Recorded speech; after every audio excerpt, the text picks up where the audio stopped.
You know what's happening? You are actually shedding layers of yourself that you thought were good, that you thought were healed versions of you. Oh, this is a word for someone. And they were just masks. These healed versions of you have really just been what you thought were better versions of you, right? But they weren't really you. So even that you're letting go of. Even that you're healing from. That wasn't you.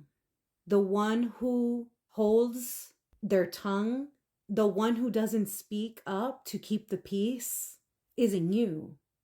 The one who's so spiritual that they can't express themselves in the way that they dress or in the way that they express themselves is not you.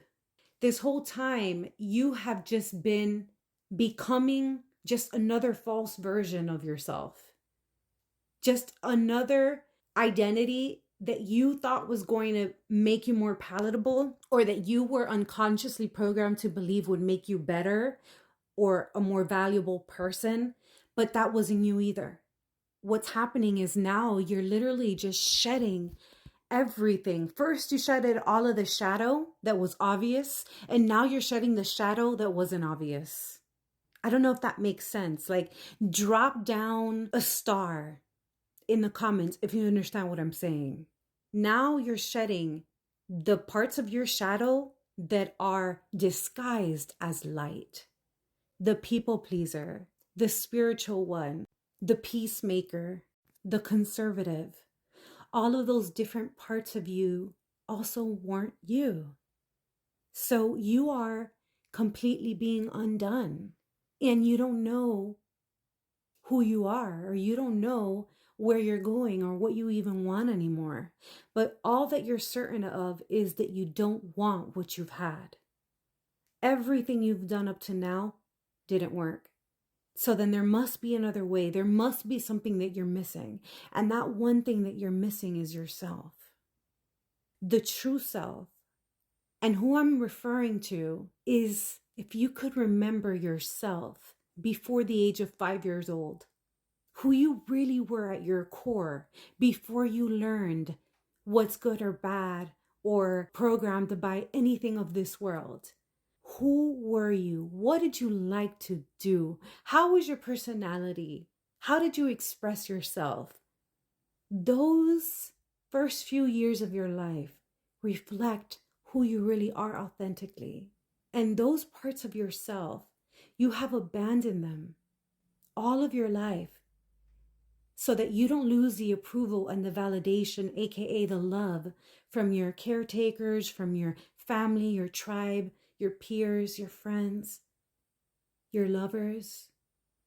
But now it's time to fall in love with yourself. Who are you? What do you truly like? What are you really like? What do you really want? What really lights you up? What really turns you off? What are you passionate about? What are you not passionate about? This era is all about rediscovering who you really are.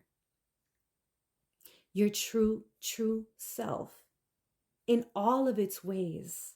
Some of those ways might be some things that you have been told to let go.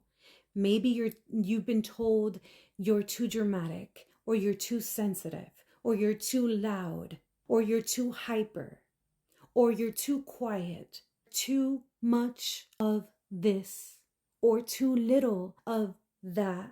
And all of that has affected the way that you express, and you have disowned parts of yourself that have been knocking at your door saying, hey, remember me.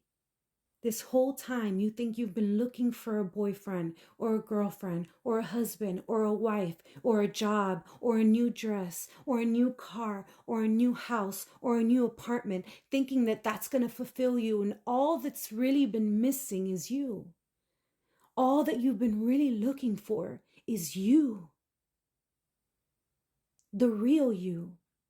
This is the season to fall in love with yourself.